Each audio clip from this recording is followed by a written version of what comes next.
In Matthew's version of Jesus' towering Sermon on the Mount, we hear, I have not come to abolish the law and the prophets.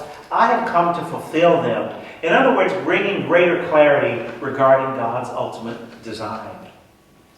The preacher and evangelist and former tax collector Matthew believed that God's kingdom was coming very, very soon. And so in writing about the teaching of Jesus for his first century church, the little church that he led, he wanted to make sure that they got their affairs in order very quickly so that there was no risk of them, as Matthew said, being thrown into outer darkness. Matthew wanted his first century church to think of themselves as a loving community set apart, loving each other, and responsible to each other. Drawing away from the world and living as a separate, sacred community devoted to God. And also being in the world, an example of God's shining, loving community. In this text, starting from the law, but focusing on the community's sacredness to God, Jesus says to them, you have heard it said that you should not commit murder, but I said if you are angry with your brother or sister, you will be liable to judgment, and if you insult or call your brother or sister a fool, you are liable to the fires of hell. That's extreme, Jesus. People fall out all the time. But Jesus is saying that in the body of Christ, where we have unreconciled anger, when we have unreconciled anger, it affects the entire community. Unresolved anger keeps the church from functioning as Christ's transparent vehicle. Oh, don't talk to her. She's liable to go off on you. Ask somebody else. Tiptoe around him. He has issues. Ask somebody else. With that unresolved anger in the community, people are always pitted against each other because they don't like each other. How can the church function as one? How can the church rejoice as one body, trusting and depending on each other? How can the church shine into the world? How can the church be a trusted refuge where people dealing with financial challenges or drug challenges or any other kind of challenge, how can they go there? If we are always angry with each other, fighting with each other, not speaking to each other, screaming across denominations and across the aisle, how can Christ through us be seen as the light of the world? The treachery of unreconciled anger is it devalues the community of Christ. First century men and women did not consider themselves equal. Men did not consider their wives as part of the community. If they wanted to be rid of them, they could drop a shoe or say, I divorce you 3 times, or take their wives into the town square, give them a paper of separation and say, we're divorced. Then the men were free to remarry. The women, of course, could not remarry. Why? Because if they remarried, they were committing adultery, because under God's law handed down to Moses, but renegotiated by men, the women were still married, but not the men. Is that what God wanted? No. So without changing the unequal law, Jesus fulfilled it. Jesus preached, you think that if you see a woman that attracts you, you can just put your wife away with no strings attached and then just take up with this new woman. But I say that any one of you upstanding married men who even looks at another woman with lust in his heart has already committed adultery. Your present wife, whom you plan to leave out in the cold, is not the first adulterer in this marriage. You are. You, not she, has broken God's holy law. Even though she is your betrothed, you have made no place of honor for her where she can demand and receive justice as an equal. You and I, of course, know that there are some marriages that need to be broken. But they need to be broken on grounds of equality.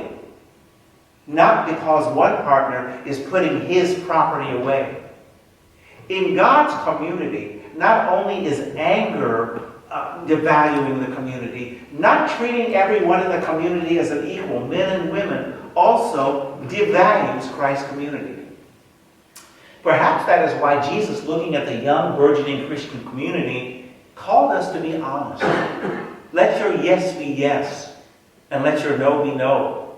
Don't swear by God or the earth or your hair or anything else trying to make something seem more true than it is. Be men and women who have an equal say with each other and who trust each other. That's Christ's community. You and I both know Christian communities have never been good at achieving that level of trust and love, even today. We've got the Catholics over here. We've got the Jews over here.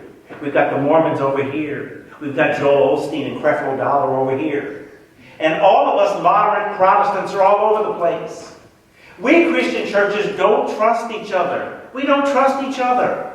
Instead of letting our light shine on those who have yet to experience the call of Christ, churches compete for a dwindling pool of already believers. Well, she was here for years, but you stole her. We knew you'd like the music better over here. I was once buying a dress for my mother, and the clerk said, well, where would she wear it? I said she would wear it to church. Oh, no, son, the clerk cried. That is not a church dress. Oh, no. Wait a minute. Where does your mother go to church? And I told the clerk the name of my mother's church. Oh, that dress will be fine over there. That's the kind of stuff they wear. As if to say, my mother attended a substandard church. You should take her to a better house of worship by the clerk's standards. Pastor Brandon Johnson is the pastor of the First Christian Church of Burbank. On the third Sunday in March, he and I will have a pulpit exchange. I will be preaching at First Church, and he will be preaching here. And we trust that you will receive him in love the way I expect to be received in love at First Church, as churches who love each other. Unhealthy competition can lead to disregard of the very things we hold valuable. Ask the Houston Astros. Unhealthy competition makes us disregard our core values.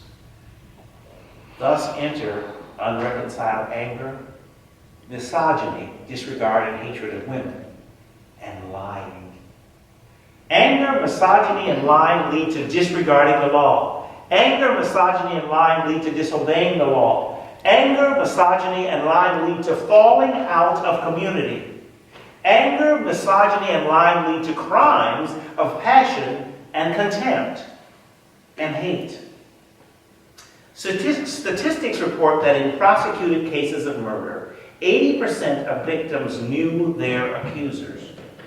Almost half of the victims died in fights with the accuser arising from property disputes, domestic arguments, insults, or feuds. They were in the same community.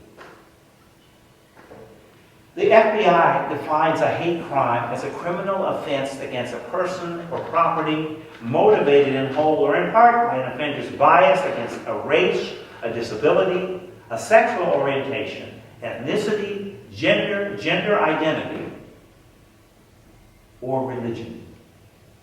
There were hate crimes in the first century. Everybody didn't like the Jews. This is the 75th anniversary of the Holocaust, and we're still trying to undo what he did. The Jews in the first century were a little country trying to obey Yahweh and keep kosher, surrounded by Gentile empires. And speaking of Gentiles, everybody didn't like the Gentiles. Pagan practices, worshiping many different gods, building temples where worship sometimes took the form of sex practices. And almost nobody liked the Jews who were converting to Christianity.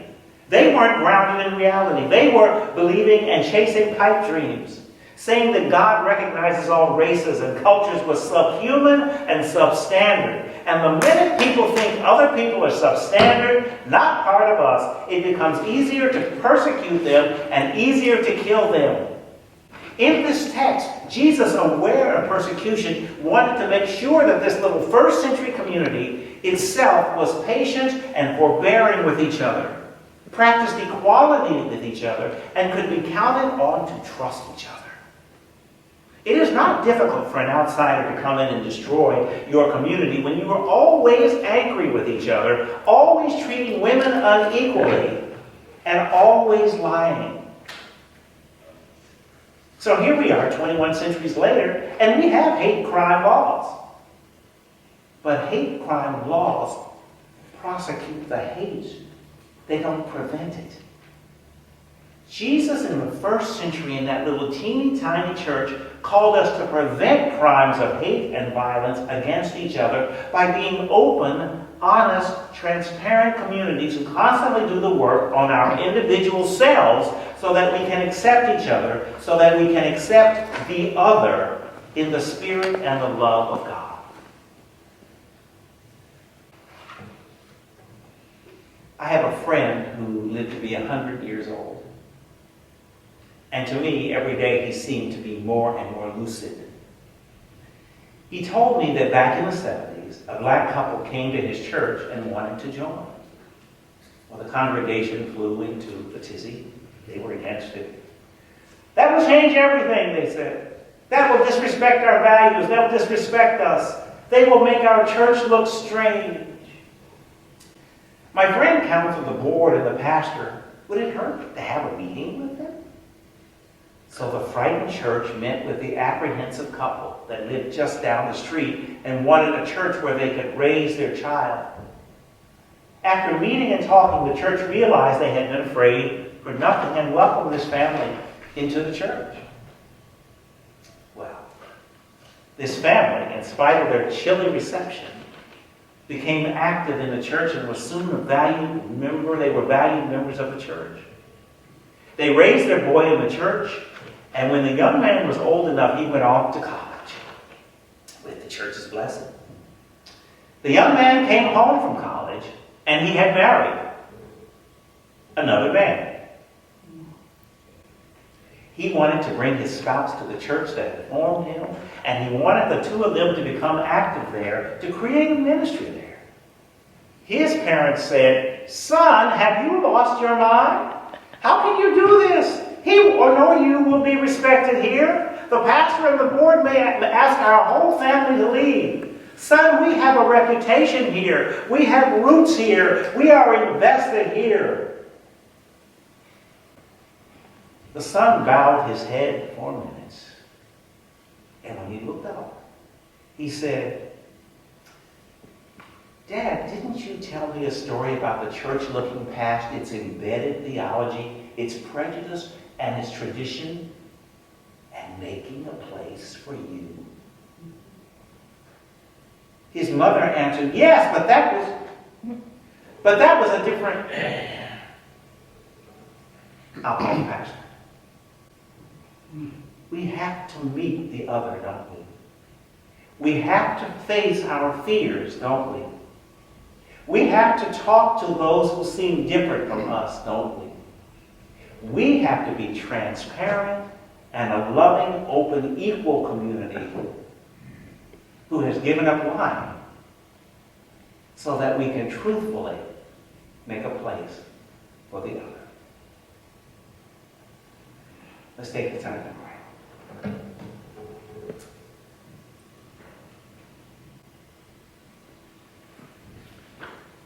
And so God, as we constantly try to do a new thing, we bring to new things our old stuff. I can't do it if we're going to do it like that. I can't tolerate it if that's going to be the way we approach it. I can't work with him or her.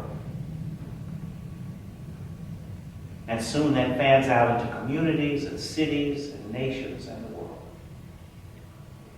Help our intimate church be the kind of church where love and trust and equality and reconciliation